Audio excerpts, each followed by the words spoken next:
नमस्कार। नमस्कार। और आपको नवरात्रि की बहुत बहुत शुभकामनाएं। और कुछ ही दिनों में देश रामनवमी का पर्व मनाएगा। रामनवमी की बहुत बहुत शुभकामनाएं। आपको भी। मेरा पहला सवाल होगा ये कि आपने कई भाषणों में कहा है कि 2024 आपका लक्ष्य नहीं है, 2047 है। तो 2047 तक क्या कुछ होने वाला है और क्या ये चुनाव महज एक फॉर्मेलिटी है? मैं समझता हूं कि 2047 को और 2024 दोनों को मिक्सअप नहीं करना चाहिए। दो अलग चीज़ें हैं। जब देश आज़ादी के 75 साल अमृत महोत्सव मना रहा था, उसी समय मैंने ये विषय सबके सामने रखना शुरू किया था, आज से 1-2 साल पहले। और मैं ये कहता था कि 2047 देश की आज़ादी के 100 साल होंगे। स्वाभाविक रूप से ऐसे जो माइलस्टोन होते हैं वो एक प्रकार से नया उत्साह भरते हैं, नए संकल्प के लिए व्यक्ति को तैयार करते हैं। और उस अर्थ में मेरा मत था कि एक मौका है, 75 साल पर हम खड़े हैं, 100 साल पहुंचने वाले हैं। इस 25 साल का सर्वाधिक उपयोग कैसे करें? हर इंस्टीट्यूशन, हर कोई अपना एक लक्ष्य बनाए कि मैं अपना गांव का प्रधान हूं, 2047 तक मेरे गांव में इतना तो मैं करूंगा। आरबीआई को मैं कार्यक्रम में भी गया, 90 साल का उनका कहा। तो मैंने कहा कि 10 साल बहुत महत्वपूर्ण है, आपके 100 साल होंगे, इस पर अभी से सोचिए। तो मेरे मन में 2047 ये भारत की आज़ादी के 100 साल और देश में एक प्रेरणा जगनी चाहिए। और आज़ादी के 100 साल अपने आप एक बहुत इंस्पिरेशन है, किसी व्यक्ति की जरूरत नहीं है। तो एक पार्ट तो वो है। दूसरा है 2024। 2024 ये चुनाव का हमारा जो क्रम है 5 साल का, उसके हिसाब से वो आया हुआ क्रम है। और मैं मानता हूं कि चुनाव ऑल टुगेदर डिफरेंट थिंग है। एक तरफ इस चुनाव में आप देखते हैं, लोकतंत्र में चुनाव को हमने लाइट नहीं लेना चाहिए। ये एक बहुत बड़ा महापर्व है और इसलिए मेरा तो मत है कि उत्सव के रूप में मनाना चाहिए। उससे जैसे स्पोर्ट्स, उसका जब फेस्टिवल होता है, स्पोर्ट्स के इवेंट होते हैं, वो स्पोर्ट्समैन स्पिरिट को पैदा करते हैं। प्रतिस्पर्धा भी। जब खेल का मैदान होता है तो देखने वाले, खेलने वाले, स्पोर्ट्समैन स्पिरिट का एक एनवायरनमेंट क्रिएट होता है जो हमारे संस्कार बन जाते हैं। चुनाव का ये माहौल अगर हम उत्सव में पलट दें, लोकोत्सव बना दें, तो हमारी रगों में, डेमोक्रेसी आने वाली पीढ़ियों के रगों में वो संस्कार बन जाती है। और लोकतंत्र के लिए बहुत आवश्यक है कि लोकतंत्र ये सिर्फ संविधान की सीमाओं में नहीं बंधना चाहिए, हमारी रगों में होना चाहिए, हमारे संस्कार में होना चाहिए। और उस अर्थ में मैं 2024 को देखता हूँ। ये बात सही है कि हमारा 25 साल का विजन, और उसमें मैंने बहुत काम किया है। और ये आज कर रहा हूँ ऐसा नहीं है। शायद मैं जब गुजरात में था तब भी इन दिशा में सोचता था। अब देखिए 2024 का चुनाव तो देश के सामने एक अवसर है कि एक कांग्रेस सरकार का मॉडल और एक बीजेपी सरकार का मॉडल, उनका 5-6 दशक का काम, मैं उनके लिए बहुत खुला मैदान छोड़ता हूँ। 5-6 दशक का काम और मेरा सिर्फ 10 साल का काम। कंपैरिजन कीजिए, किसी भी क्षेत्र में कंपैरिजन कीजिए, अगर कुछ कमियां होगी तो भी हमारी एफर्ट्स में कमी नहीं रही होगी। दूसरा, मुझे 10 साल में 2 साल तो कोविड की लड़ाई में जाना पड़ा और आफ्टर इफेक्ट भी बहुत था। फिर भी आज हम कंपैरेटिवली देश को स्पीड कहो, स्केल कहो,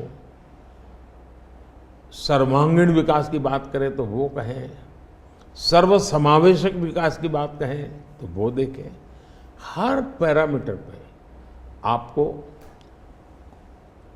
कांग्रेस के मॉडल से एक ऐसा मॉडल नजर आ रहा है कि हाँ, इस रास्ते पर हम चलेंगे इतनी गति से, और गति और बढ़ानी है मुझे।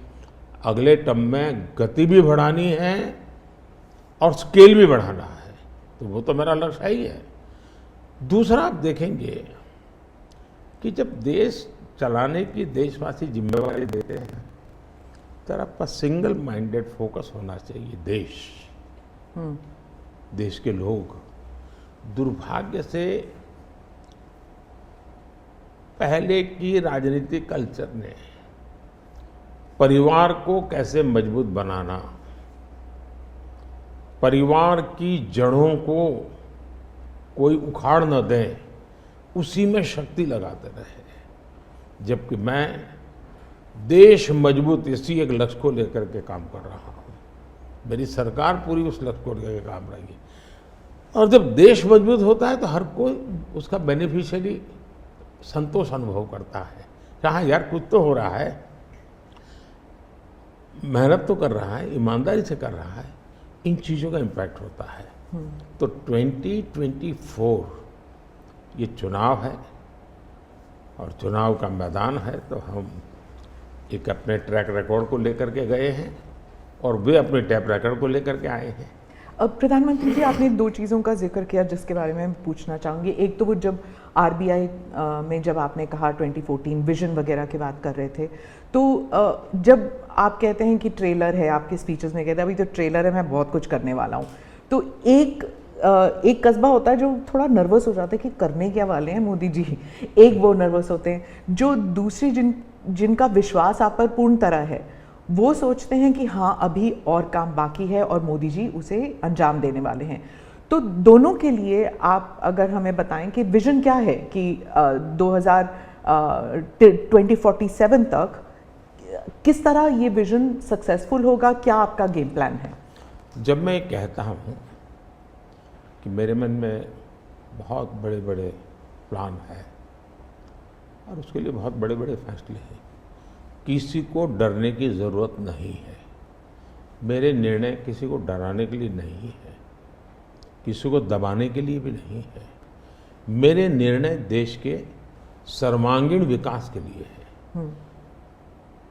जन कल्याण के लिए है, देश के युवाओं के एस्पिरेशंस को मैं देर करना नहीं चाहता हूँ, मैं समय बिगाड़ना नहीं चाहता हूँ, उस अर्थ में मैं कह रहा हूँ।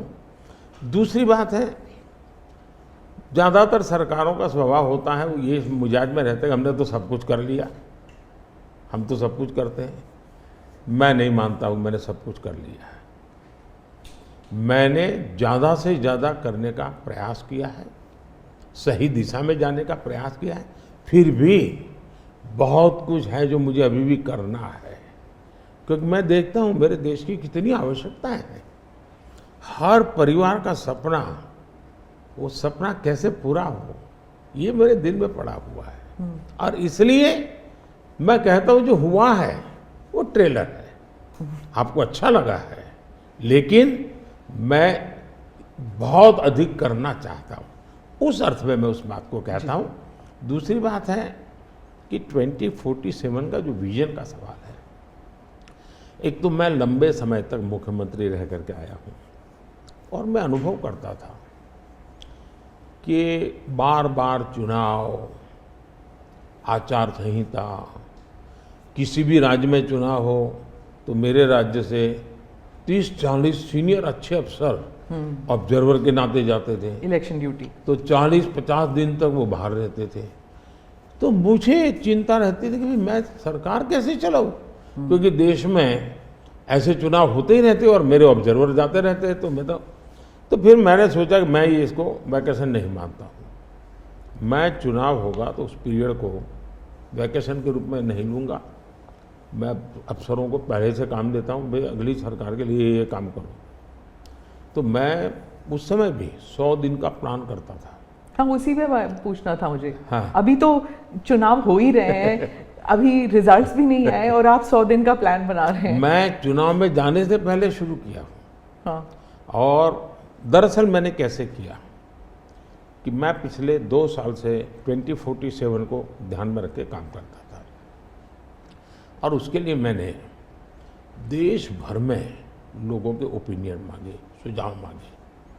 शायद 15 लाख से अधिक लोगों के मैंने सुझाव दिए हैं कि वो आने वाले 25 साल में हिंदुस्तान को कैसे देखना चाहते हैं। और मैंने सभी यूनिवर्सिटीज़ को कांटेक्ट किया, मैंने अलग अलग एनजीओ को कांटेक्ट किया, संगठनों को, और 15-20 लाख लोग उन्होंने इनपुट दिया। फिर मैंने एआई की मदद लेकर के उसको सब्जेक्ट वाइज बनाया, उसका काफ़ी मैंने टेक्नोलॉजी, आर्टिफिशियल इंटेलिजेंस, हाँ, टेक्नोलॉजी का भरपूर उपयोग किया। ओके। मैंने हर विभाग में अफसरों की एक डेडिकेटेड टीम बनाई कि भाई इस पर काम कीजिए, कैसे हो सकता है अगले टर्म के लिए, 25 साल के लिए। 25। और फिर मैंने खुद ने उनके साथ बैठा, प्रेजेंटेशन दिए 2-2, 2.5 घंटे, और मेरा विजन के अनुरूप क्या चीज़ें हैं, कौन सी चीज़ें डुएबल हैं, कौन सी चीज़ें डुएबल नहीं। थोड़ा सा ट्रेलर बता सकते हैं? उसको मैं ऐसा है कि आचार संहिता चल रही है। अच्छा। मैं अभी अगर इन चीज़ों को बताऊंगा तो शायद कोई उसको गलत अर्थ में ले लेगा, तो मैं उसमें फंसना नहीं चाहता हूँ जी। लेकिन इसमें कुछ छुपा हुआ नहीं है, मिल ही जाएगा।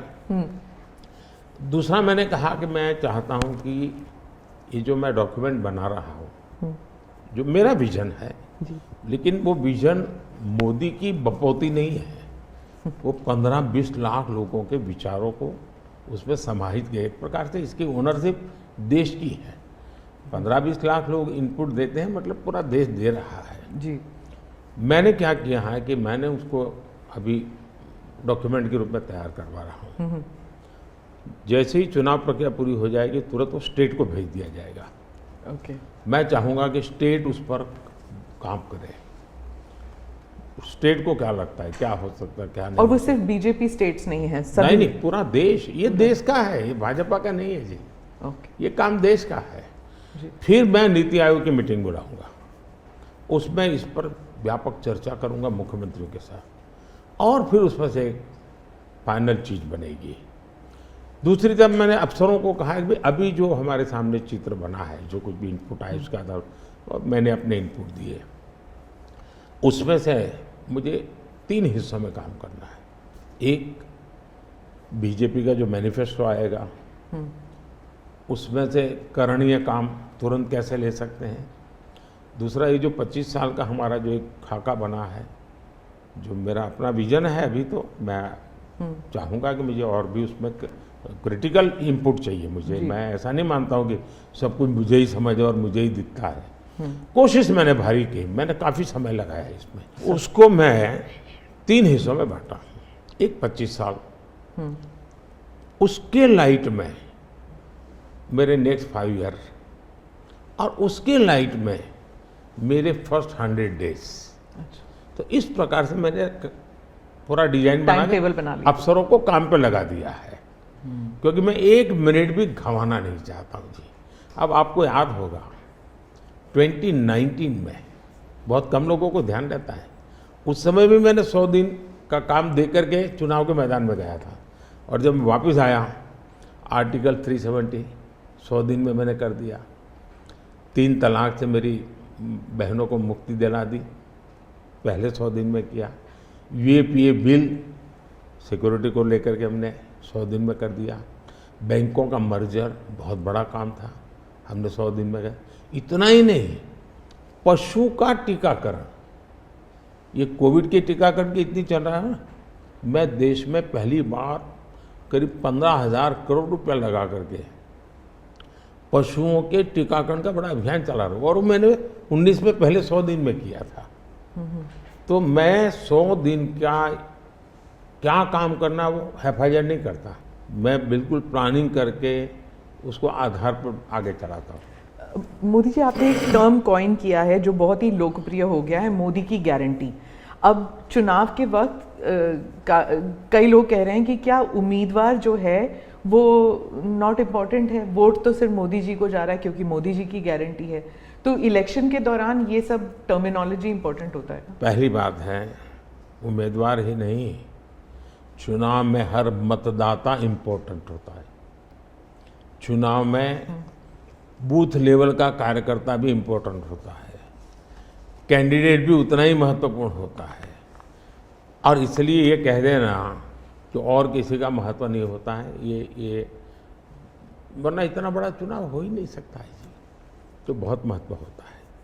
जहाँ तक गारंटी का सवाल है, आज हमारे यहाँ दुर्भाग्य से शब्दों के प्रति जो कमिटमेंट होना चाहिए, वो एक प्रकार से लग रहा है कि ये तो चलते का नाम गाड़ी, कुछ भी बोल दो, कहीं पर भी बोल दो, कोई जिम्मेवारी नहीं।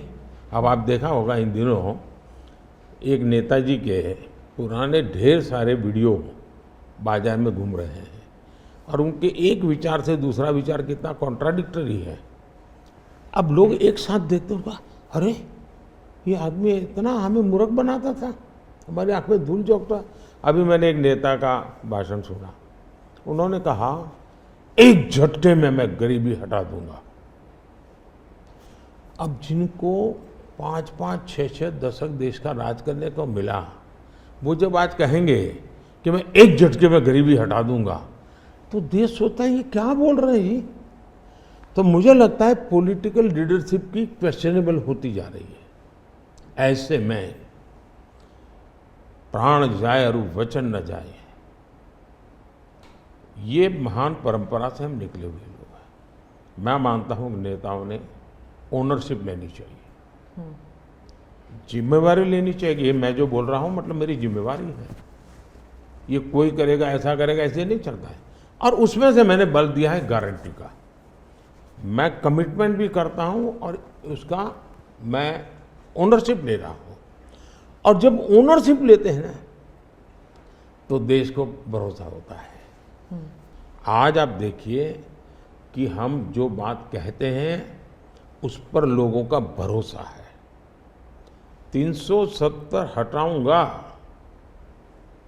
भले हमें पार्टी का जन्म हुआ तब से हम कह रहे थे, हमारे श्यामा प्रसाद मुखर्जी ने बलिदान दिया था, लेकिन हम उस पर पक्के मन से लगे हुए थे। जब मेरा मौका आया, मैंने पूरी हिम्मत दिखाई, 370 गई और आज जम्मू कश्मीर का भाग्य बदल गया। 3 तलाक कितने ही चीजों से गुजरा, पॉलिटिकल लीडरशिप डर गई, लोगों को रहा भी इन पर क्या भरोसा करें। ये तो एक बार एक बोलते दूसरा, लोगों का भरोसा तब बनता है, कहेगा यार ये खुद खड़े रहेंगे, ये खड़े रहेंगे। और जाना भी है तो जिम्मेवारी लेकर के जाएंगे कि भाई ये था, मैं सोचा था, नहीं कर पा रहा हूं, मैं जा रहा हूं वापिस। लेकिन भरोसा बहुत बड़ी ताकत होती है और भारत जैसे देश में ये भरोसा को मैं अपनी जिम्मेवारी मानता हूं और इसलिए मैं बार बार गारंटी ये कहता हूं। मोदी जी, आप भरोसे की बात करते हैं, जब भी हमारे कैमरा टीम्स जहाँ भी जाते हैं वो सब यही कहते हैं कि जो मतदाता हो या कैंडिडेट हो, वो सब यही बात करते हैं, मोदी पर भरोसा। तो have we come to this situation जहाँ पे पहले बोला जाता था कि Indira is India, India is Indira, और अब है मोदी इज़ भारत, भारत इज़ मोदी। क्या उस लेवल पर पहुँच गए हैं? ऐसा है कि देश ये कहता है, और जो मैं खुद भी फील करता हूँ, कि ये माँ भारती का बेटा है, ये माँ भारती का संतान है। उससे ज़्यादा न लोग मुझे मेरे लिए सोचते हैं, न ही मेरे लिए बोलते हैं। भारत माँ का संतान है, माँ की सेवा कर रहा है, तो इतना ही बहुत है। मैं राम मंदिर प्राण प्रतिष्ठा की बात करती हूँ। इसको एक राजनीतिक रंग नहीं चढ़ना चाहिए था, लेकिन हो गया है। और जब इलेक्शंस आ गए हैं तो फिर चाहे ऑपोजिशन हो या बीजेपी हो, एक दूसरे पर आरोप लगाते हैं, तुम पापी तुम पापी। कांग्रेस कहती है कि इसका राजनीतिकरण बीजेपी ने किया, इसलिए वो पापी है। बीजेपी कहती है कि न्योता देने के बावजूद आप प्राण प्रतिष्ठा में आए नहीं, इसलिए आप पापी हैं। तो इसे आप कैसे देखते हैं? पहली बात है कि इसका राजनीतिकरण किसने किया। और इसको आज की घटनाओं से मत, जब हमारा जन्म भी नहीं हुआ था, हमारी पार्टी पैदा भी नहीं हुई थी, उस समय अदालत में ये मामला निपटाया जा सकता था, समस्या का समाधान हो सकता था। भारत विभाजन हुआ तो विभाजन के समय ये तय कर सकते हैं चलो भाई इतनी इतनी चीज़ें ऐसा कर लो, वो नहीं किया गया। क्यों?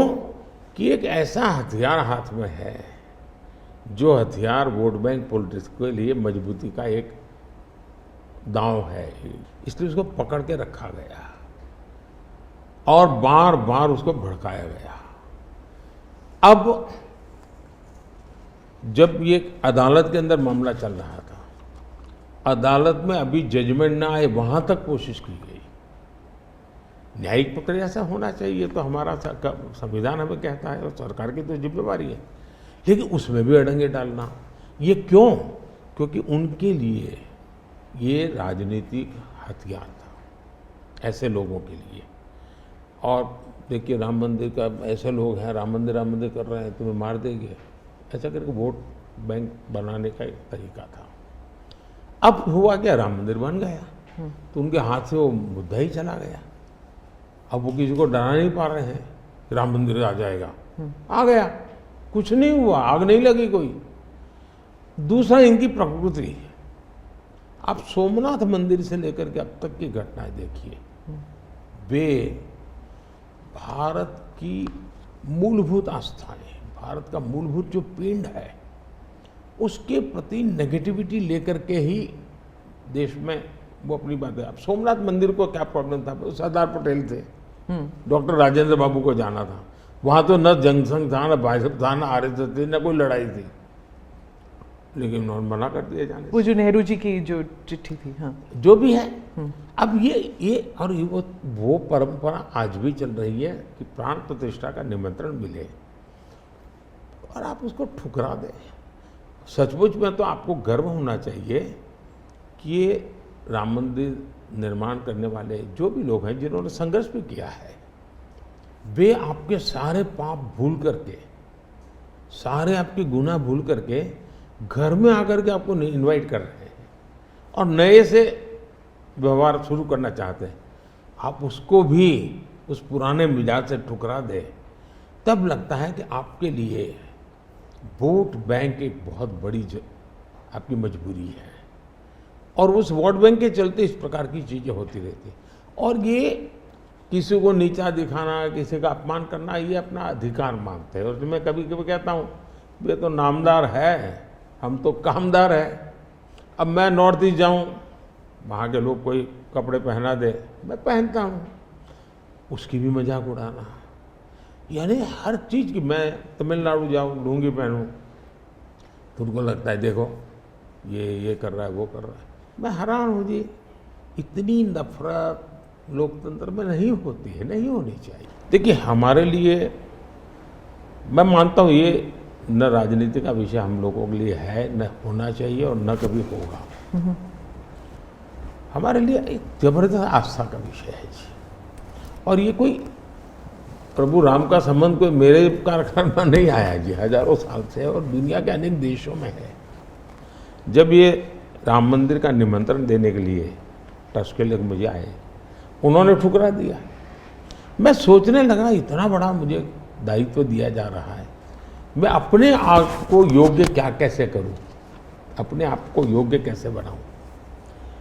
तो मैंने कुछ लोगों की एडवाइस ली, कुछ संतों की, कुछ जानकार लोगों की, मेरी स्पिरिचुअल लाइफ से जुड़े हुए कुछ लोगों को मैंने पूछा कि भाई मैं इसको एक प्रधानमंत्री के रूप में इस कार्यक्रम को नहीं लेता हूँ, एक राम भक्त के रूप में करना चाहता हूँ, मुझे क्या करें। उसमें से मुझे सुझाव आया, तो सुझाव तो बहुत, लेकिन मैंने फिर कुछ अध्ययन भी किया और मैंने मनोमन तय किया कि मैं 11 दिन का अनुष्ठान करूँगा। और मैं ज़मीन पे सोता था, नारियल के पानी पर रहता था और तय किया मैं प्रभु राम जहाँ जहाँ गए थे उसमें जहाँ भी मैं जा सकता हूँ जाने का प्रयास करूँगा। और वहाँ मैं अपना, जब मैं श्रीरंगम मंदिर में गया दक्षिण भारत में, हाँ। दक्षिण भारत में। और कंब रामायण का मैंने पाठ किया वहाँ। तब मुझे वहाँ के लोगों ने बताया कि साहब 800 साल पहले जब कंब रामायण की रचना हुई तो पहला पाठ इसी जगह में हुआ। और मैं देख रहा सबके आंख में आंसू थे।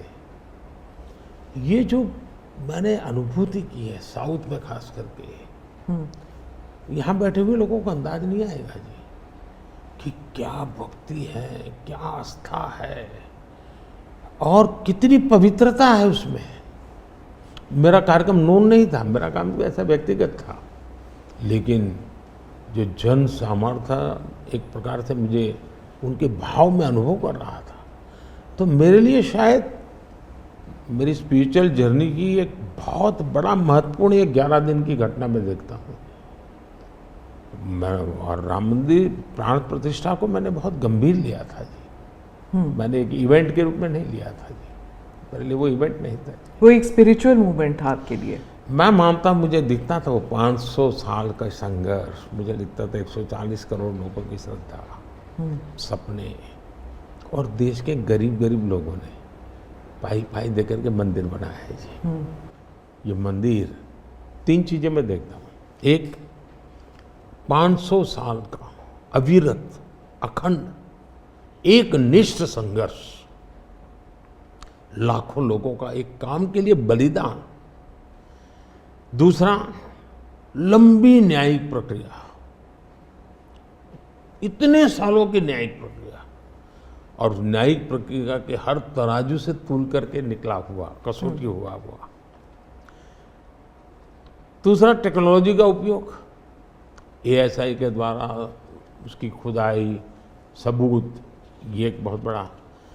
और चौथा, हिंदुस्तान के कोटि कोटि लोगों ने 1-1, 2-2, 5-5 रुपया जो भी दे सकते हैं दे करके ये मंदिर बनाया है। ये मंदिर सरकारी खजाने से नहीं बना है।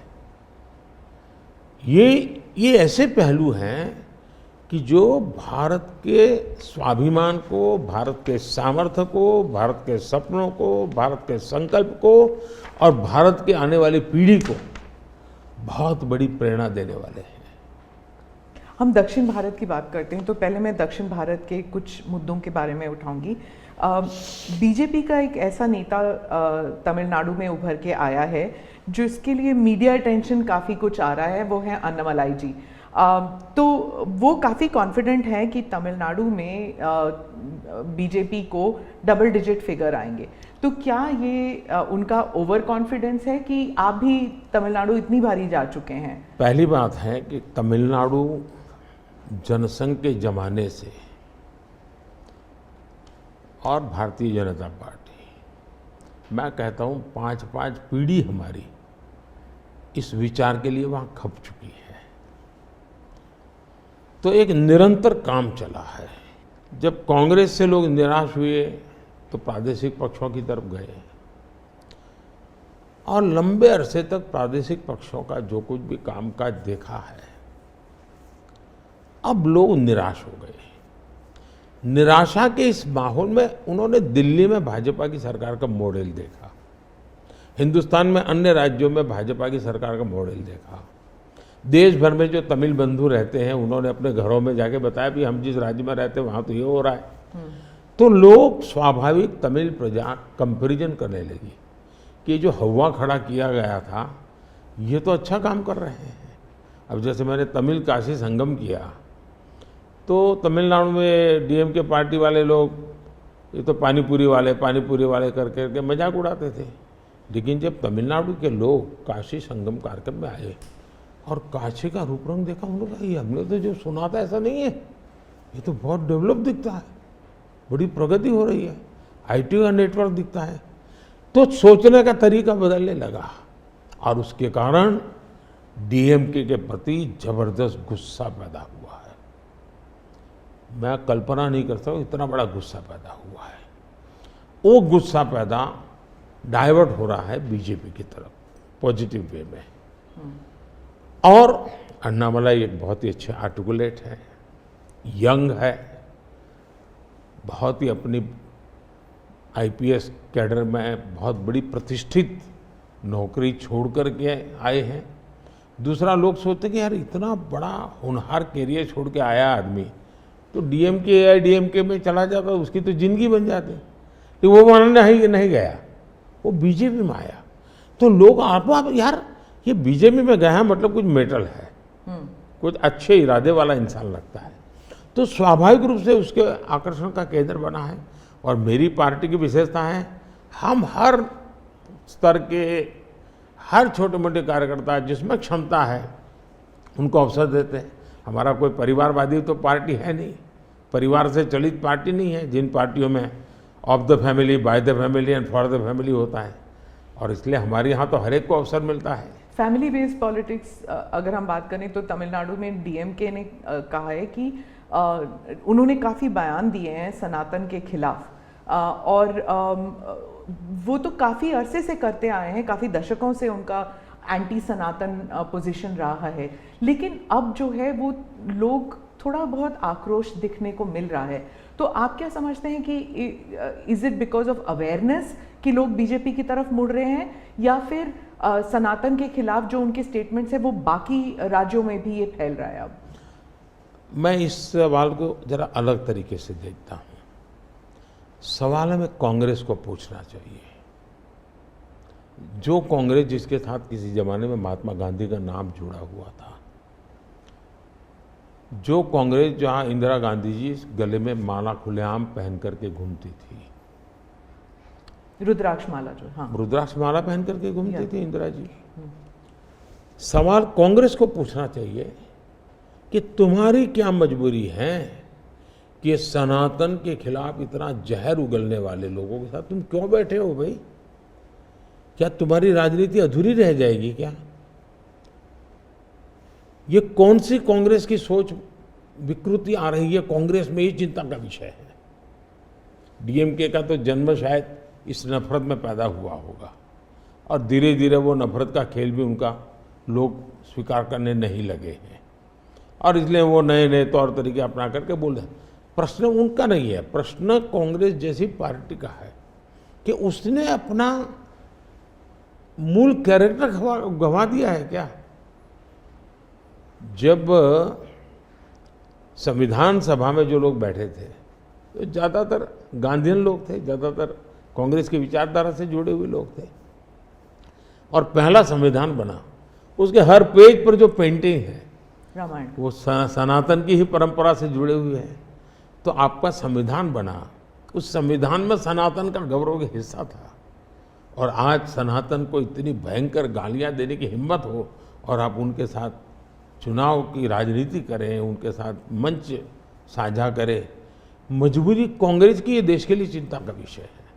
और जो तमिलनाडु के मुख्यमंत्री और कुछ और दक्षिण के मंत्री हैं, मुख्यमंत्री हैं, वो कहते हैं कि जो दक्षिण है वो अलग इकाई है, उत्तर अलग इकाई है, दक्षिण भारत और उत्तर भारत, और बीजेपी जो है वो दक्षिण भारत में सेंध नहीं कर सकती। राहुल गांधी ने तो संसद में भी कहा था कि आप अगर पूर्व से देखें, बंगाल से देखें, उड़ीसा, आंध्र प्रदेश, तेलंगाना, तमिलनाडु, केरल तक जाएं, पूरे उस एरिया में बीजेपी सेंध नहीं कर पाएगी। दो अलग इकाई है क्या दक्षिण भारत और उत्तर भारत? पहली बात है, भारत बहुरत्ना वसुंधरा है, भारत विविधताओं से भरा हुआ देश है। यहाँ रेगिस्तान भी है, यहाँ समुद्री तट भी है, यहाँ हिमालय भी हैं, और यहाँ सह्याद्री भी हैं, यहाँ गंगा के पट भी हैं और कावेरी के पट भी हैं। तो भारत को टुकड़ों में देखना ये भारत के प्रति नासमझी का परिणाम है। अगर यही भाव होता, अगर आप हिंदुस्तान में देखें प्रभु राम के नाम से जुड़े हुए गांव कितने सबसे ज़्यादा कहाँ हैं, तो तमिलनाडु में है। इतने सारे गांव के नाम हैं कि उसमें राम तो होगा ही होगा। अब इसको आप कैसे अलग कह सकते हैं? किसको गले उतारेंगे आप? लेकिन भारत की विविधता है, पंजाबी जैसा होगा वैसा नागालैंड का व्यक्ति नहीं होगा, गुजराती जैसा होगा वैसा कश्मीर का व्यक्ति नहीं होगा। तो विविधता ही तो हमारी शक्ति है, हमने विविधता को सेलिब्रेट करना चाहिए। हमें गुलदस्ता ऐसा है भारत का जिसमें हर एक का अपना फूल दिखाई दे, ये भाव होना चाहिए। कांग्रेस कहती है कि बीजेपी और खासकर मोदी जी इस विविधता को अप्रिशिएट नहीं करते, एक रंग में ढालना चाहते हैं, और अगर 400 सीट जो आप कह रहे हैं अगर वो आ जाता है तो संविधान रद्द हो जाएगा, एक ही भाषा, एक ही रहन सहन, एक ही तरीका होगा, और वो है जो मोदी जी कहेंगे। मैं समझ नहीं पाता हूँ कि जो व्यक्ति यूएन में जाकर के पहली बार दुनिया की सबसे पुरातन भाषा तमिल भाषा का गुणगान करता हो, किस आधार पर उस व्यक्ति को आप ऐसे आरोप लगा रहे हो? मेरा तो मत है, और मैं जब कपड़े अलग अलग राज्य के पहनता हूं तो उनको ये परेशानी हो रही है। मुसीबत उनकी है कि वो एक सांचे में देश को डालना चाहते हैं। हम तो विविधता की पूजा करते हैं, हम विविधता को सेलिब्रेट करते हैं, और मैं हमको के हर एक को कहता हूँ, जैसे हमने कहा कि भाई डॉक्टर बनना है, इंजीनियर बनना है, मातृभाषा में क्यों नहीं बन सकता है? जब मैं मातृभाषा में डॉक्टर इंजीनियर बनने की बात करता हूँ, मतलब कि मैं मातृभाषा को सेलिब्रेट कर रहा हूँ, उसका महात्मा बढ़ा रहा हूँ। मुझे ये अभी ये गेमिंग वाले सब बच्चों के साथ बैठा था, तो उनमें से किसी ने पूछा कि हमारे लिए कोई संदेश, तो ऐसे मैंने कहा एक काम करो, अब जब भी आप हस्ताक्षर कहीं करेंगे, सिग्नेचर करेंगे, अपनी मातृभाषा में सिग्नेचर करो, इतना तो गर्व करो। अब मैं तो विविधता को लाने की कोशिश कर रहा हूँ। अब उनको आरोप लगाने हैं, क्या करेंगे? कुछ मुख्यमंत्री हैं वो कहते हैं कि उन्हें सेंटर से सहयोग नहीं मिलता। दक्षिण के भी कुछ मुख्यमंत्री हैं, आप भी मुख्यमंत्री रह चुके हैं, अब प्रधानमंत्री हैं पिछले 10 साल में। क्या कोऑपरेटिव फेडरलिज्म को लेकर आपके विचार बदल गए हैं जब आप मुख्यमंत्री थे और जब अभी आप प्रधानमंत्री हैं? दरअसल, और क्या उन्हें नहीं मिलता सहयोग? दुर्भाग्य हुआ है कि जो रीजनल एस्पिरेशंस होते हैं उसको सबसे ज़्यादा तवज्जो देनी चाहिए, ये मेरी पार्टी की फिलॉसफी है।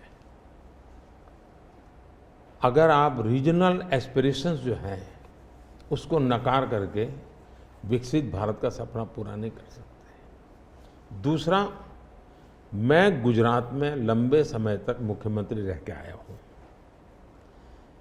और मेरा सौभाग्य है कि देश में मैं पहला प्रधानमंत्री ऐसा हूँ कि जिसके पास राज्य के मुख्यमंत्री का इतना बड़ा अनुभव रहा है।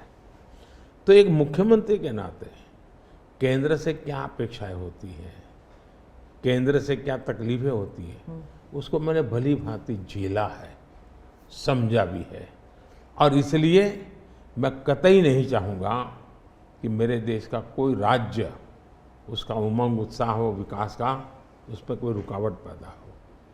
अगर रुकावट हटा सकता हूँ और उसमें मैं उनकी मदद कर सकता हूँ, वो भी मैं करने के लिए, क्योंकि मुझे देश बनाना है।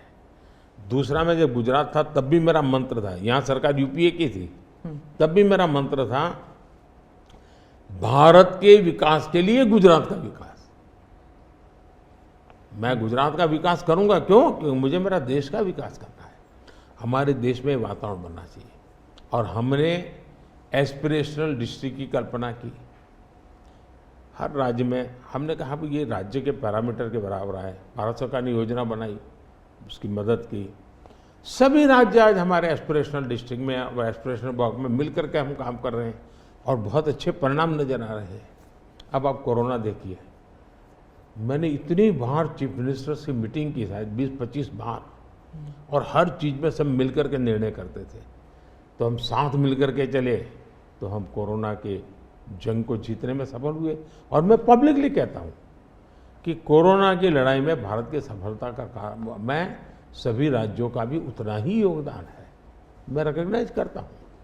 और इसलिए मैंने हमेशा कहा है कि देश को आगे ले जाना है तो हमें कॉम्पिटिटिव कोऑपरेटिव फेडरलिज्म चाहिए। हमारे यहाँ स्पर्धा होनी चाहिए, तंदुरुस्त स्पर्धा होनी चाहिए विकास की, तब जाकर के। अब देखिए G20, मैं G20 दिल्ली में कर सकता था, मैंने ऐसा नहीं किया। हिंदुस्तान के हर राज्य में G20 समिट किया, क्योंकि हर राज्य में G20 को सबसे ज़्यादा अवसर मिले, लोगों को उस राज्य को देखने का अवसर मिले, राज्य को अपना एक्सपोजर के लिए ग्लोबल प्लेटफॉर्म मिल जाए। क्यों? क्योंकि मैं चाहता हूँ मेरा देश का हर कोना मेरे लिए देश ही है। मोदी जी, दो सवाल G20 को लेकर मैं पूछना चाहती थी आपसे। एक तो वो जो क्लासिक शॉट था ना, वो प्रेसिडेंट बाइडेन और प्रिंस सलमान जो हैंडशेक वाला जो शॉट, उसके बारे में एक। दूसरा, वेस्टर्न मीडिया में बहुत से आर्टिकल्स आते थे उस वक्त कि कोई कंसेंसस होगा नहीं, डिक्लेरेशन होगा नहीं, पर हो गया डिक्लेरेशन। तो ये दो, इन दोनों चीज़ों की बैक स्टोरी बताइए। एक तो आपने वो हैंडशेक कैसे करवाया और दूसरा डिक्लेरेशन कैसे हुआ? एक ग्लोबल गुड जब उसके लिए काम करते हैं और अपने निजी कोई इफ्स एंड बट्स नहीं होते हैं, तो आप दुनिया को ऑन बोर्ड ले सकते हैं। और मेरी कोशिश ये थी कि मुझे बताइए भाई, आखिरकार ये G8 और G20 पैदा कैसे हुआ। जिन मुद्दों को लेकर के पैदा हुआ तो उस मुद्दों से हटना नहीं चाहिए, और उसमें सब मेरे से कन्विंस हुए, सब लोग कन्विंस हुए। कुछ लोगों से मुझे व्यक्तिगत बातचीत करने की ज़रूरत थी, मैंने वो भी किया। कुछ शब्दों की किसी के आग्रह रहते थे, उनको मैंने समझाने का प्रयास किया। दूसरा, मेरा इरादा था कि मैं लास्ट सेशन में नहीं करूँगा, मैं इसको इतना जल्दी करूँगा कि लोग सरप्राइज कर जाएंगे। और इसलिए मैंने दूसरे ही दिन पहले ही सत्र में डिक्लेरेशन वाला काम पूरा कर दिया। तो जो नेगेटिव अनुमानों के आधार पर सारा G20 घसीटने की कोशिश होती थी, मैं इसको किसी भी हालत में चौंका देना चाहता था। तो दैट वाज माय स्ट्रेटेजी, और वो स्ट्रेटेजी सफल हुई। और मुझे खुशी है, जहाँ तक दुनिया के उन देशों को क्यों लाए साथ, कैसे लाए। देखिए, सिल्क रूट की चर्चा हम बहुत समय से सुनते आए हैं। सिल्क रूट किसने बनाया, कैसे बना, कोई हिस्ट्री अवेलेबल नहीं है। तो सिल्क रूट चल पड़ा और यानी इवॉल्व हुआ धीरे धीरे। हम लोगों ने ये जो IMEC की दिशा में हम गए हैं, ये बहुत बड़ा गेम चेंजर बनने वाला है, और आने वाले हजारों साल उसका इम्पैक्ट है। जैसा सिल्क रूट का इम्पैक्ट हजारों साल रहा, वैसा इसको इम्पैक्ट रहने वाला है। और उसमें मैं सबको विश्वास हुआ कि भाई हाँ, ये तरीका है। उसमें गल्फ कंट्रीज का भी पॉजिटिव और प्रोएक्टिव रोल था। भारत ने एक अच्छी भूमिका निभाने का भारत को अवसर मिला। US, यूरोप हमारे साथ थे, और सबको लगा कि एक कॉन्क्रीट पॉजिटिव आउटकम निकलेगा, तो हम उसको लेकर के मिलते थे। तो उसमें स्वाभाविक था कि सऊदी किंग और प्रेसिडेंट बाइडेन और दोनों के साथ मेरी अच्छी मित्रता है, तो मैं किसी का भी हाथ भी पकड़ सकता हूँ, किसी की बात भी कर सकता हूँ। पर्सनालिटी पॉलिटिक्स भी आता है ना, क्योंकि देखिए आप कि अगर हम विदेश नीति की बात करें तो खाड़ी के साथ जो हमारे रिश्ते बेहतर हुए हैं, उसके लिए बहुत से लोग कहते हैं कि it is because of your personal intervention. आपको सम्मान भी दिया गया था वहाँ पर। तो चाहे ईस्ट एशिया हो या वेस्ट एशिया हो, इसमें पर्सनालिटी पॉलिटिक्स कहाँ तक इम्पोर्टेंट है कि आप उनके जो राष्ट्रपति हैं या प्रधानमंत्री हैं, उनके साथ आपका वाइबिंग होता है, आप उनके साथ बातचीत करते हैं और वो फिल्टर डाउन होता है। फिर कहाँ तक इसमें पर्सनालिटी पॉलिटिक्स भी है? मैं समझता हूँ कि इसके अलग अलग व्यू हो सकते हैं और सब सही हो सकते हैं। एक मत स्ट्रॉन्ग है कि पर्सनालिटी कल्ट या पर्सनल रिलेशन, ये बहुत ज़्यादा इन चीज़ों में नहीं डाले थे। एक मत है, स्ट्रॉन्ग मत है। मुझे लगता है कि हमारी डिप्लोमेसी अगर प्रोटोकॉल में फंसी रहेगी तो हम परफॉर्म नहीं कर पाएंगे। डिप्लोमेसी की ताकत भी इनफॉर्मल में भी है, प्रोटोकॉल में ही ऐसा नहीं है। प्रोटोकॉल में ज़्यादा पोजीशनिंग होता है, पहले कौन आएगा, पहले कौन हाथ मिलाएगा वगैरह, उसी में समझ जाता है। तो मैंने शुरू से देखा कि भाई, जैसे मेरी शपथ हुआ था बड़ा इंटरेस्टिंग है। मैंने तय किया कि मैं सार्क देशों को 2014 की शपथ में। हाँ 2000 पहली बार में पहली बार। सार्क देशों को बनाने का मेरे मन में विचार आया। और उसके पीछे कारण ये था क्योंकि मेरा चुनाव प्रचार में मुझ पर आरोप एक ही था कि ये मोदी जो कि राज्य से आया है, ये देश की राजनीति क्या समझेगा, विदेश नीति क्या समझेगा, ये तो डुबो देगा। ये चुनाव प्रचार का मेरा खिलाफ के जो मुद्दे थे उसमें एक बड़ा महत्वपूर्ण मुद्दा था। सब लोग मेरी मजाक उड़ाते थे। तो मुझे लगा इनको एक ही एक्शन से मुझे जवाब दे देना चाहिए, बोलने की जरूरत नहीं है। पहले दिन से। तो मैंने शपथ समारोह में सार्क देशों को बुलाया। उसके पहले मैंने बैक चैनल से उन सबसे सहमति ले ली थी, ऐसा तो नहीं हो सकता कि कोई, और सब लोग आए। मेरा शपथ हुआ। फॉरेन मिनिस्टर अभी तो हमारा बना भी नहीं था, और मैं इन सारी चीज़ों से बिल्कुल नया था, बिल्कुल अनभिज्ञ था, लेकिन बायलैटरल सबके साथ होना था। जब हम लोग हैदराबाद हाउस में गए तो मुझे समझाया सब प्रोटोकॉल वालों को, सब ऐसा होगा, वो आएंगे, आप ऐसा कहेंगे सर। जब समय हुआ आना शुरू, मैंने कहा ऐसा करो मैं बाहर जाता हूँ उनको लेने के लिए। तो सारी सिस्टम हिल गई थी कि यार अपने प्रधानमंत्री गेट पर जाएंगे। सारी मेरी एमईए की प्रोटोकॉल की जो दुनिया थी ना, उसके लिए वो पहला ही दिन बड़ा गजब होता, और मेरे लिए वो एक एक्शन सारे मेरे दरवाजे खोल दिए थे। और इसलिए मैं प्रोटोकॉल में बंधने के बजाय परफॉर्मेंस पर फोकस करके डिप्लोमेसी के लेवल को शिफ्ट करने का प्रयास किया, और उसमें मुझे सफलता मिली है। President Obama, president Biden, president Trump, इन तीनों के साथ आपने काम किया हुआ है, और इंडिया यूएस रिलेशंस एक अपवर्ड ट्रैजेक्टरी पे हैं। लेकिन बहुत से मुल्क हैं जो भारत की अपवर्ड ट्रैजेक्टरी से परेशान होते हैं। ये इट इज़ अंडरस्टूड कि ये है, जैसे कि चाइना, क्योंकि वो दे यूज टू थिंक कि ग्रुप ऑफ टू होगा, एक तरफ चाइना, एक तरफ अमेरिका, मतलब दो पावर सेंटर्स होंगे। तो मैं सिर्फ उदाहरण के लिए चाइना दे रही हूँ, लेकिन हमारे इर्द गिर्द जो मुल्क हैं वो भी थोड़े असमंजस में है कि ये भारत की ट्रैजेक्टरी इतनी ऊपर इतनी जल्दी जा रही है। क्या हम अपने नेबरहुड को अपनी सक्सेस स्टोरी का हिस्सा नहीं बना सकते? अच्छा सवाल आपने पूछा। हमारी डे वन से पॉलिसी है, एक नेबर फर्स्ट, दूसरा एक्ट ईस्ट। तो जो हमारे ईस्टर्न पार्ट के जो हमारे आसियान कंट्री के देश हैं, उसमें हमने एक्ट ईस्ट पॉलिसी लिया है, यहाँ नेबरहुड फर्स्ट। तो ये हमारा डे वन से हमारे देश की भी पॉलिसी है और हमारी भी पॉलिसी है।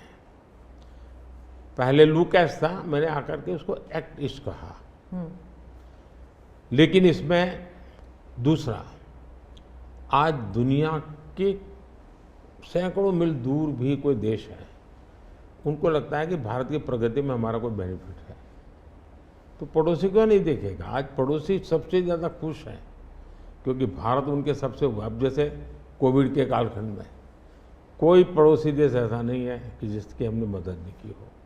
नेचुरल कैलेमिटी, कोई ऐसा देश नहीं है। अब जब नेपाल में भूकंप आया, फर्स्ट रिस्पॉन्डर हम थे।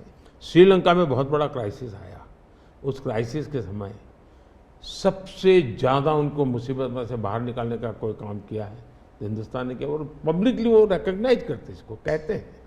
और इसलिए मैं तो दूसरा अनुभव कर रहा हूँ, वो हमसे बहुत अपेक्षाएं करते हैं, और पॉजिटिव अर्थ में मैं कहता हूँ, अच्छे रूप में देखते हैं। और भारत ने भी कहा है कि भाई हम हमारे सभी देशों को, पड़ोसियों को शक्तिशाली और समृद्ध देखना चाहते हैं।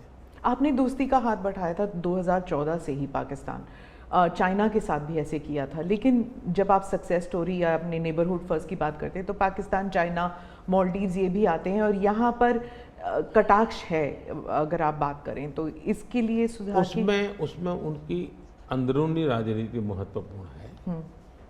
भारत और उन देशों का संबंधों से ज़्यादा उनका इंटरनल पॉलिटिक्स के लिए कुछ चीज़ें जरूरी है। जी, विदेशी मीडिया जो है वो हमेशा कहती है कि Modi is the most popular prime minister in India. वो इस बारे में कोई दो राय नहीं है, लेकिन ये भी कहती है कि a strong Modi means democracy start sliding. मतलब लोकतंत्र के लिए खतरा है अगर मोदी जी और स्ट्रॉन्ग हो जाएंगे। लेकिन भारत में कुछ और ही है। वो वही रेटिंग्स, वही एजेंसीज कहते हैं कि लोग जो हैं वो खुश हैं कि मोदी जी अगर स्ट्रॉन्ग हो जाएं, तो उन्हीं के रेटिंग्स ये कहते हैं। आप इस बारे में क्या कहेंगे? पहली बात है कि उनकी टर्मिनोलॉजी क्या है और उनके इस कंक्लूजन पर आने का आधार क्या है, ये अपने आप में एक रिसर्च का विषय है। लेकिन मैं ये समझ नहीं पाता हूँ कि जिस देश में 6 लाख पंचायतें चुने हुए लोगों से चलती हो, दुनिया में कोई देश ऐसा है कि जहाँ 6 लाख पंचायतें और नियमित रूप से चुनाव जहाँ होते हैं, इतने राज्य, अनेक पार्टियों की सरकारें। हमारे देश में शायद ही कोई ऐसी पॉलिटिकल पार्टी होगी जो कहीं सत्ता में ना हो। तो ये सब होने के बावजूद अगर ये कहना कि सर्वसत्ताधीश कोई बन रहा है, तो ये तो मुझे लगता है उनको जानकारियों का अभाव है हिंदू। दूसरा, अगर मोदी सर्वसत्ताधीश के रूप में रहता तो G20 में मेरे अगल बगल में ही कर रहा है। मैंने तो राज्यों के पास, क्योंकि डेमोक्रेटिक कैरेक्टर है ये हमारा। मोदी जी मैं मदर ऑफ डेमोक्रेसी इसकी दुनिया में गुंज कर रहा हूँ, तो उनको क्वेश्चन हो रहा है क्योंकि वो अभी भी स्वीकारने को तैयार नहीं कि भारत मदर ऑफ डेमोक्रेसी है। हाँ, एक सवाल था, यूक्रेन में जब युद्ध चल रहा था तो भारत के जो वहाँ पर छात्र थे उन्हें सुरक्षित रूप से वापस भारत लाया गया। ये एक दिल हिलाने वाला किस्सा था। इसमें आपने हॉस्टिलिटीज़ रोकने के लिए पर्सनल हस्तक्षेप किया था, पर्सनल इंटरवेंशन किया था, ये सुनने में आया है। तो इसके बारे में कुछ बताएंगे? देखिए, यूक्रेन की चर्चा ज़रा ज़्यादा हुई है, लेकिन मैं 14 से लेकर ऐसी कई घटनाएं हैं। अगर आपने एक सुषमा स्वराज जी का एक इंटरव्यू है, आप देखिए कि कैसे यमन में से हमने हिंदुस्तान के लोगों को लाए, और सऊदी किंग के साथ मैंने बात कर करके उनसे कहा भाई मुझे वहाँ यमन से लोगों को लाना है, तो आपका बॉम्बार्डिंग चल रहा है, हम कर नहीं पा रहे हैं, मुझे कैसे मदद करेंगे? तो उन्होंने कहा कुछ समझ दीजिए मुझे। और सुषमा जी ने अपने इंटरव्यू में सारी चीज़ें कही हुई है। भारत की रिक्वेस्ट पर एक पीरियड रहता था जिस पीरियड में बॉम्बार्डिंग नहीं होता था, और उस समय हम हवाई जहाज़ में हमारे लोगों को निकालते। यमन से करीब 5000 लोगों को हम लाए थे। उसी प्रकार से यूक्रेन में मेरा यूक्रेन से भी इतना ही घनिष्ठ नेता है, मेरा रशिया से भी इतना ही घनिष्ठ नाता रहा है। दोनों राष्ट्रपति के साथ में बहुत मित्रतापूर्ण मेरा रहा है। मैं पब्लिकली राष्ट्रपति पुतिन को कह सकता हूँ कि युद्ध का समय नहीं है। मैं यूक्रेन को भी कह सकता हूँ पब्लिकली कि बातचीत के रास्ते पर ही जाना चाहिए, और इसके कारण मेरी क्रेडिबिलिटी है। और जब मैंने कहा भाई भारत के इतने लोग, हमारे नौजवान फंसे हुए हैं और मुझे आपकी मदद चाहिए, और मैं आप क्या व्यवस्था कर सकते हो? फिर मैंने बताया मैंने इतनी व्यवस्था की है, आप इतना मेरी मदद कीजिए। उन्होंने मदद की, और भारत के तिरंगे की ताकत इतनी थी कि विदेशी व्यक्ति की भी भारत का तिरंगा हाथ में रखता था तो उसके लिए जगह मिल जाती थी। तो मेरा तिरंगा ही मेरी गारंटी बन गया था। मोदी जी, मैं डोमेस्टिक पॉलिटिक्स पे वापस आती हूँ। एक सवाल है इलेक्टोरल बॉन्ड्स के बारे में। राहुल गांधी जो हैं वो हर भाषण में कहते हैं, और विपक्ष के नेता भी कहते हैं कि इसमें धांधली हुई है। आपकी पार्टी के लोग भी कहते हैं कि अगर गलती है, अगर इसमें कोई गुंजाइश है इसके सुधार में, तो वो कर सकते हैं। क्या ये गलत फैसला था इलेक्टोरल बॉन्ड्स का? पहली बात है कि हमारे देश में लंबे अरसे से चर्चा चली है कि चुनावों में काला धन एक बहुत बड़ा खतरनाक खेल हो रहा है। देश के चुनावों को काले धन से मुक्ति मिले, इसके लिए कुछ करना चाहिए। चर्चा लंबे समय से चल रही है। चुनाव में खर्च तो होता ही होता है, कोई इनकार नहीं कर सकता है। मेरी पार्टी भी करती है, सब पार्टियां करती हैं, कैंडिडेट भी करते हैं, और पैसे लोगों से लेने पड़ते हैं, सब पार्टियां लेती हैं। मैं चाहता था कि हम कुछ कोशिश करें कि इस काले धन से हमारे चुनाव को कैसे मुक्ति मिले, ट्रांसपेरेंसी कैसे आए। एक प्रामाणिक पवित्र विचार मेरे मन में था। रास्ते खोज रहे थे, एक छोटा सा रास्ता मिला, वही पूर्ण है। वैसे हमने उस समय भी क्लेम नहीं किया था, पार्लियामेंट में डिबेट में सबने उसको सराहा भी था। आज जो लोग उलट पुलट बोल रहे हैं उन्होंने सराहा था, पार्लियामेंट डिबेट देख लीजिए। हमने कैसे कैसे काम किए, जैसे 1000 और 2000 के नोट खत्म कर दिए। चुनाव में वही बड़े बड़ी मात्रा में ट्रैवलिंग करते हैं, क्यों कि ये काला धन खत्म हो। हमने सुप्रीम कोर्ट ने कहा था कि 20,000 रुपये तक पॉलिटिकल पार्टियां कैश ले सकती हैं। मैंने कानून बनाकर, नियम बना करके 20,000 को 2,500 कर दिया। क्यों? क्योंकि मैं नहीं चाहता था कि ये कैश वाला कारोबार चले। फिर मैंने कहा है कि इलेक्टोरल बॉन्ड, कि जो पार्टी अपना सीक्रेसी मेंटेन करना चाहती है। होता था क्या, जैसे हम पहले बीजेपी में चेक से पैसा लेंगे ये तय किया, तो सब व्यापारी लोग हमें आकर के कहें साहब हम चेक से दे ही नहीं सकते। हमने कहा क्यों नहीं दे सकते? बोले हम चेक से देंगे तो हमें लिखना पड़ेगा, हम लिखेंगे तो जो सरकार है वो देखेगी कि ये विपक्ष को इतना पैसा दिया, तो हमें तो वो परेशान करेंगे। तो बोले हम तो पैसे देने के लिए तैयार है लेकिन चेक से नहीं देंगे। तो मुझे याद है हमारे 90 के दशक में जो चुनाव में हमको बड़ी दिक्कत आई थी, पैसे नहीं थे हमारे पास, और हम नियम लगा के बैठे थे कि हम चेक से लेंगे। देने वाले देने को तैयार थे, चेक से देने की उनकी हिम्मत नहीं थी। तो ये सारी चीज़ों का मुझे पता था।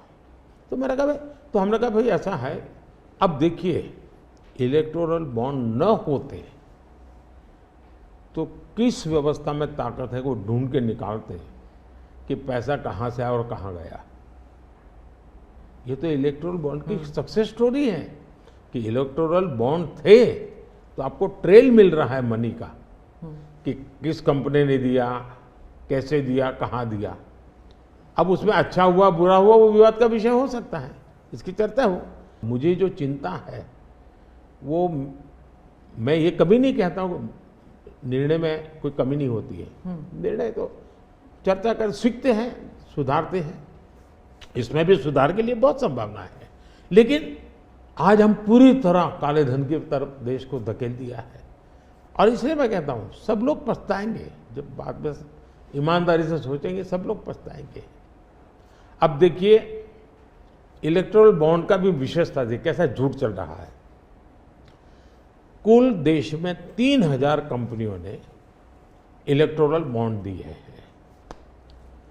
उसमें 3,000 में 26 कंपनियां ऐसी हैं जिन पर कार्रवाई हुई है। ये कहते हैं ना ईडी वीडी टिकना फलाना, 3,000 डोनर है, उसमें सिर्फ 26, और उनमें से 16 कंपनियां ऐसी थी छापा जब लगा उस समय बॉन्ड खरीदा। कोई जोड़ सकता है इसको, अगर बॉन्ड खरीदा, लोग ये जोड़ रहे हैं, उसकी विशेषता ये है कि ये जो 16 कंपनियों ने बॉन्ड खरीदा उसमें से 37 पैसा अमाउंट बीजेपी को डोनेशन में मिली। 37, 63% बीजेपी के विरोधी पार्टियों को मिली। अगर पूरे जोड़े जाएं तो हाँ। मैं ये 16 कंपनी जिसका ईडी सीबीआई कोई न कोई उस समय एक्शन भी हुआ और बॉन्ड भी निकला, 37% अमाउंट बीजेपी ने, 63 ऑपोजिशन को। क्या ईडी रेड करे और ऑपोजिशन को डोनेशन देने का कार्यक्रम वर्क करे? क्या बीजेपी ऐसा करेगी? इसका मतलब कि 63% पैसा विपक्ष के पास जाए और आप आरोप हम पर लगाएं, लेकिन उनको गोलमोल बोलना है और भाग जाना है। हम ट्रांसपेरेंसी की बात करते हैं तो विपक्ष कहता है कि ईडी, सीबीआई, आईटी, सारे के सारे इदारे जो हैं, इलेक्शन कमीशन को भी जोड़ते हैं वो, कि सारे इदारों पर बीजेपी हावी है और लेवल प्लेइंग फील्ड है ही नहीं। मतलब they already making the ground कि इलेक्शन जो है वो फेयर नहीं हो सकता। इसमें एक भी कानून मेरी सरकार ने नहीं बनाया, चाहे ईडी हो, सीबीआई हो, चाहे इलेक्शन कमीशन। ऊपर से हमने तो इलेक्शन कमीशन में सुधार किए हैं। आज इलेक्शन कमीशन बनता है तो ऑपोजिशन भी उसमें होता है। पहले तो प्रधानमंत्री एक फाइल पे साइन करके इलेक्शन कमीशन बना देता था, और जो उनके परिवार के साथ निकट जुड़े थे ऐसे ऐसे लोग इलेक्शन कमिश्नर बने थे। ऐसे लोग इलेक्शन कमिश्नर बने थे जो वहाँ से निकलने के बाद राज्यसभा के मेंबर बने, उनकी सरकार के मिनिस्टर बने। ऐसे इलेक्शन कमिश्नर बने थे जो कांग्रेस के बाद में कैंडिडेट बने, और इसलिए हम उस लेवल पे प्ले नहीं कर सकते। तो हमारा लेवल प्ले फील्ड हो ही नहीं सकता, हम ऐसे बन ही नहीं सकते। हम अच्छे रास्ते पर जाना चाहते हैं, हम उस रास्ते पर जाना नहीं चाहते। दूसरी बात है, आखिर ईडी सीबीआई कैसे बनी? ईडी वगैरह का आप देखेंगे या इलेक्शन कमीशन का अपने एक कहावत है, नाच न जाने आंगन टेढ़ा। और इसलिए कभी ईवीएम का बहाना निकालेंगे, कभी मूलतः पराजय के लिए वो कुछ रीजनिंग अभी से सेट करने में लगे हैं ताकि पराजय उनके खाते में न चढ़ जाए। वो कह रहे हैं लड़े कैसे आप? या तो ऑपोजिशन लीडर्स को जेल में डाल रहे हैं, या फिर अगर वो आपकी पार्टी में आ गए तो सारे पाप धुल गए। कितने ऑपोजिशन लीडर जेल में हैं? कोई मुझे बताए। और क्या यही ऑपोजिशन लीडर उनके सरकार चलाते थे? या जेल का डर है? हाँ? डर तो पाप का होता है जी, ईमानदार को क्या डर होता है? मेरे यहाँ भी तो उन्होंने मेरे होम मिनिस्टर सबको जेल में डाल दिया था। दूसरा, ईडी की बात करते हैं। आप गुजरात के बारे में कह रहे हैं जब आप मुख्यमंत्री? हाँ, मैं मुख्यमंत्री था। अच्छा, जो ईडी की बात करते हैं, ईडी ने जितने केसेस किए ना, उसमें से सिर्फ, देश को समझना, सिर्फ 3% ही पॉलिटिकल लोग इन्वॉल्व है जिन पर एक केस हुए हैं। 97% जिनका राजनीति से कोई लेना देना नहीं, ऐसे लोगों है को हुआ है जो कोई ड्रग माफिया है, कुछ अफसर हैं जो करप्शन करते हैं, कुछ अफसर हैं जो बेनामी संपत्ति बना के बैठे हुए हैं। 97% केस उन पर हुए हैं, जेलों में वो लोग गए हैं। अच्छा, मजा देखिए, ईडी एक स्वतंत्र संस्था को काम कर देना चाहिए, नहीं करने देना चाहिए? बनाई क्यों भाई? 2014 से पहले ये संपत्ति अटैच करने का ईडी को अधिकार है। 2014 से पहले उन्होंने सिर्फ 5,000 करोड़ रुपए की संपत्ति अटैच की। कौन रोकता था ईडी को भाई? और किसके लाभ में कहता था? मेरे कालखंड में गलत काम करने वालों की 1 लाख करोड़ रुपए की संपत्ति अटैच हुई है। कई देश की जनता का पैसा नहीं है? दूसरा आंकड़ा तो आप और हैरान हो जाओगे। 2014 पहले इसी ईडी ने देश में से 34 लाख रुपए, 34 लाख रुपया कैश जब्त किया था। मतलब कि स्कूल बैग में आ जाए इतना पैसा, स्कूल बैग में आ जाए। पिछले 10 साल में हमने 2,200 करोड़ रुपया कैश जब्त किया है। 2,200 करोड़ रुपया कैश जब्त किया है। कहाँ 34 लाख, कहाँ 2,200 करोड़। 34 लाख रुपया एक बैग में आ जाता है, 2,200 करोड़ रुपया शिफ्ट करना है तो वो हाथी का छोटा सा ट्रक आता है ना, 70 ट्रक लगेंगे तब जाकर इतना रुपया हमने ईडी ने हमारे यहाँ हमारे कालखंड में।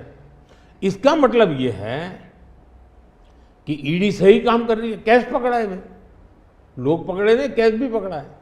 और मेरा ये कमिटमेंट है जी, मैं ये कन्विंस हूं कि भ्रष्टाचार ने देश को तबाह करके रखा है। हमें देश में से भ्रष्टाचार के खिलाफ लड़ाई लड़नी चाहिए, पूरी ताकत से लड़नी चाहिए। और ये मेरा व्यक्तिगत रूप से मेरा ये कन्विक्शन बना हुआ है। एक सवाल आर्थिक इशू पर है कि जब इलॉन मस्क भारत आने वाले हैं और वो जब आपसे अमेरिका में मिले थे तो उन्होंने कहा था वो आपके प्रशंसक हैं, he is a fan of yours. क्या हम भारत में टेस्ला कार, स्टारलिंक ये सब देखेंगे? और इससे जुड़ा एक सवाल था कि क्या जब ऐसे कंपनीज भारत में आएंगे तो क्या नौकरियां बढ़ेंगी? क्योंकि बहुत से लोग चाहते हैं कि, और थोड़ा भय भी है कि जब ये इंटरनेशनल कंपनीज भारत आएंगी तो क्या भारत में नौकरियां होंगी, नहीं होंगी? इन दोनों पर पूछना चाहती हूँ मैं। देखिए, पहली बात है, एलन मस्क मोदी के प्रशंसक है, वो अपनी जगह पे है। मूलतः वो भारत के प्रशंसक है और मैं अभी उनको मिला ऐसा नहीं। मैं 2015 में उनकी फैक्ट्री देखने गया था, वो कहीं बाहर थे, तो स्पेशली अपने सारे कार्यक्रम कैंसिल करके वो वापस आए। मुझे सब चीज़ें खुद ने अपनी फैक्ट्री में दिखाई और उनका विजन क्या है वो मैं उनसे समझा। मैं अभी गया तो दोबारा भी उनसे मिला था और अभी वो भारत आने वाले भी हैं। देखिए, भारत में पिछले 10 साल में दुनिया भर से हर क्षेत्र में पूंजी निवेश हो रहा है। अब हमारा ईवी मार्केट, इलेक्ट्रिक व्हीकल का मार्केट कितना बड़ा बना है, आपको जानकर के हैरानी होगी कि कितना बदलाव आया है, लोग पकड़ नहीं पाते। 2014-15 में हमारे देश में 2000 इलेक्ट्रिक व्हीकल थे, 2000 बिके थे। 14-15 में 2000 इलेक्ट्रिक व्हीकल बिके थे। 2023-24 में 12 लाख इलेक्ट्रिक व्हीकल बिके हैं। कहा 2000 और कहा 12 लाख। इसका मतलब इतना बड़ा चार्जिंग स्टेशन का नेटवर्क बना है, पर्यावरण को बहुत बड़ी मदद मिली है। यानी एक प्रकार से, और उसको लेकर के हमने आपको एक पॉलिसी का रूप दिया है। हमने दुनिया को कहा कि भाई भारत बहुत तेज़ी से ईवी पे जा रहा है, मैन्युफैक्चरिंग करना चाहते वो आना चाहे आइए। इतना ही नहीं, मैं चाहता हूँ हिंदुस्तान में निवेश आना चाहिए, क्योंकि भारत में वो चीज़ें जिसमें भले पैसा किसी का भी लगा हो, पसीना मेरे देश का लगना चाहिए, उसके अंदर सुगंध मेरे देश की मिट्टी की आनी चाहिए, ताकि मेरे देश के नौजवानों को रोजगार मिले। और मैं उसके लिए, अब देखिए, गूगल उसका बड़ा काम यहाँ कर रहा है, सैमसंग यहाँ पर आया, एप्पल बहुत बड़ी मात्रा में यहाँ पर आया। हमारे यहाँ बड़ोदरा के अंदर एयरक्राफ्ट मैन्युफैक्चरिंग के लिए काम शुरू हुआ। सेमीकंडक्टर के लिए अभी तो ताइवान के एक लीडर का बड़ा अच्छा बयान भी आया। यानी हम हर क्षेत्र में चाहते हैं कि लोग टेक्नोलॉजी ट्रांसफर करें, हम चाहते हैं कि लोग पूंजी निवेश करें, हम चाहते हैं कि हमारे देश के नौजवानों को रोजगार मिले। मैं ये अब मुझे मंजूर नहीं है कि मेरा देश के गेहूं बाहर जाए और ब्रेड में बाहर से लूँ।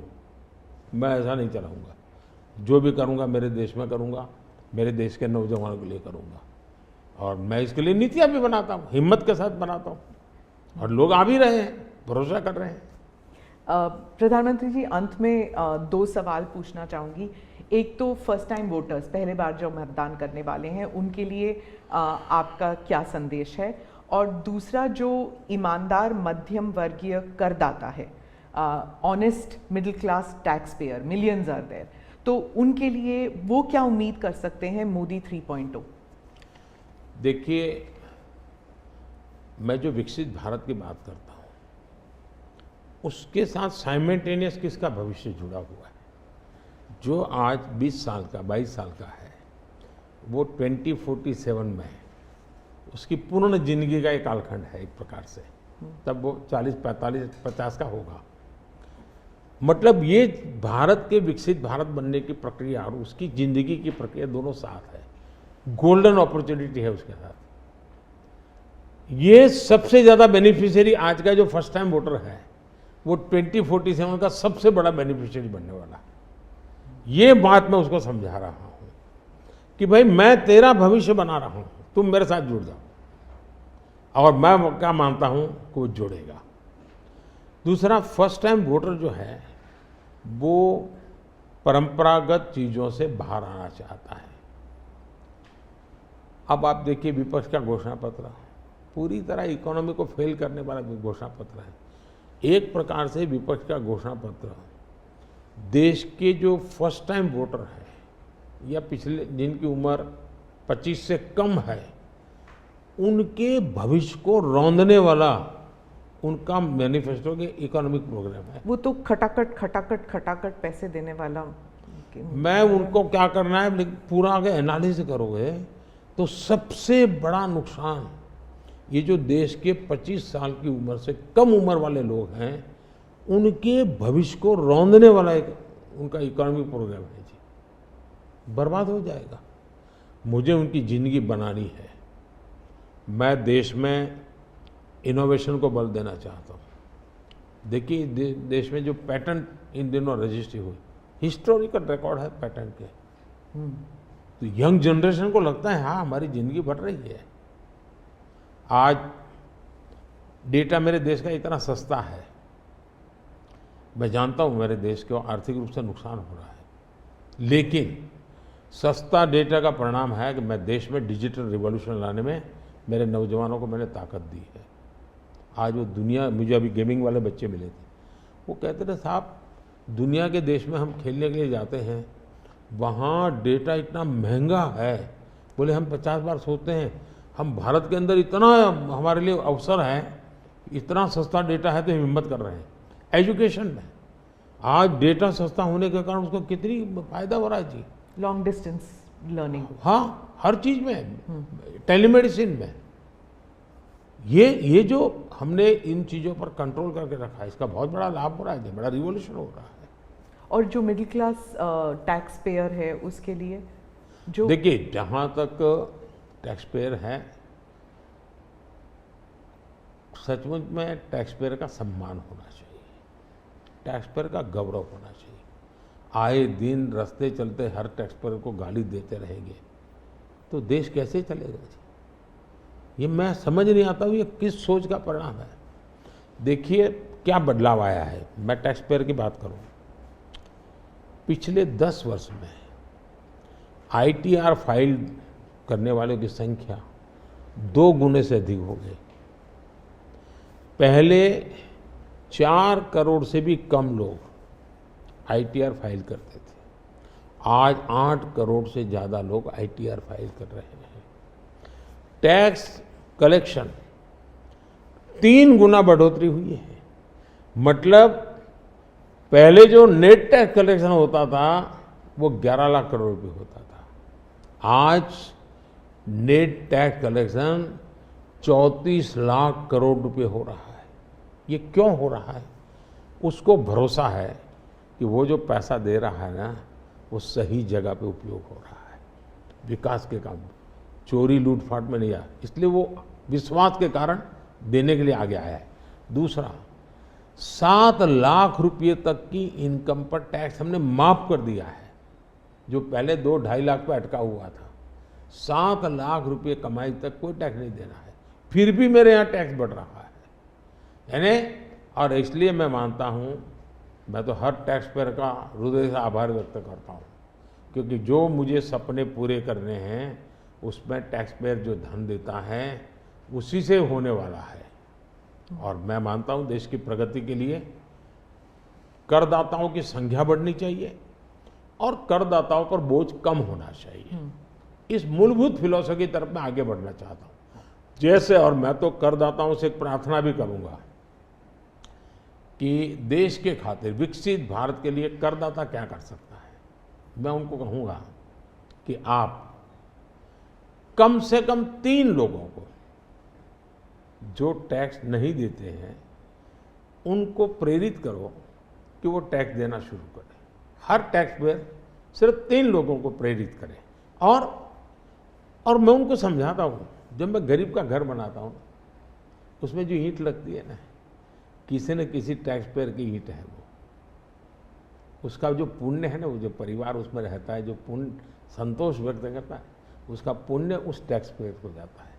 किसी गरीब को मैं जब मुफ्त राशन देता हूँ जब खाना पका करके अपने बच्चों को खिलाता है ना, तब वो कोई टैक्स पेयर सोचे कि हाश मैंने टैक्स दिया था, वो भूखा बच्चा खाना खा रहा है, उसको टैक्स देने का आनंद आएगा। और इसलिए मैं टैक्स पेयर का धन, जन कल्याण के काम, इनको को रिलेट कर करके ही चलना चाहता हूँ, ताकि देने वाले को संतोष हो कि मेरे पैसों से ये हो रहा है। ये बहुत बड़ी आवश्यकता है। और मैं बार बार कहता हूँ कि ये जो गरीब के घर की थाली है ना, उसका संतोष का जो पुण्य है ना, उसका हकदार कोई है तो देश का टैक्स पेयर है।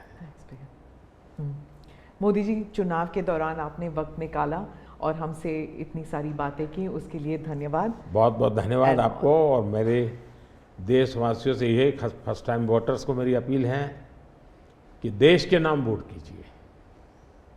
मैं उनको कोई राजनीतिक वोट के लिए नहीं कह रहा, देश के नाम वोट कीजिए। खुद का आने वाला 25 साल के भविष्य के लिए वोट करें, ये मैं उनसे आग्रह करूंगा। दूसरा, मैं देशवासियों का कहूँगा, मैं सभी पॉलिटिकल पार्टी के वर्कर्स को भी कहना चाहूँगा कि गर्मी बहुत है, धूप में सभी पार्टी के वर्कर दौड़ रहे हैं। मैं सभी पार्टी के वर्कर को कहूँगा, बहुत पानी पीजिए, बहुत पानी पीजिए, दौड़िए, बहुत दौड़िए, लेकिन पानी बहुत पीजिए, ताकि इस धूप में, इस गर्मी में मतदाताओं को भी कहूँगा कि इतनी ही धूप क्यों ना हो, आप मतदान अवश्य करें। हो सके तो सुबह जल्दी जल्दी मतदान कीजिए। ये और लोकतंत्र के उत्सव के रूप में इस चुनाव को मनाएं, यही मेरी प्रार्थना होगी देशवासियों को। अगली चुनाव सर्दियों में कीजिएगा और वन नेशन वन इलेक्शन वाला। आपने सही मुद्दा उठाया। वन नेशन वन इलेक्शन हमारा एक कमिटमेंट है। हमने पार्लियामेंट में भी बोला हुआ है, हमने कमेटी भी बनाई थी, कमेटी का रिपोर्ट भी आया है। तो वन नेशन वन इलेक्शन के संबंध में देश में बहुत लोग ऑन बोर्ड आए हैं, सभी दलों ने, बहुत लोगों ने इसमें जो कमेटी को अपना सुझाव दिए हैं, बहुत ही पॉजिटिव सुझाव आए हैं और बड़े इनोवेटिव सुझाव आए हैं। और देश का बहुत बड़ा लाभ होगा अगर हम इस रिपोर्ट को लागू करवा पाते हैं तो। जी, धन्यवाद मोदी। नमस्कार, थैंक यू।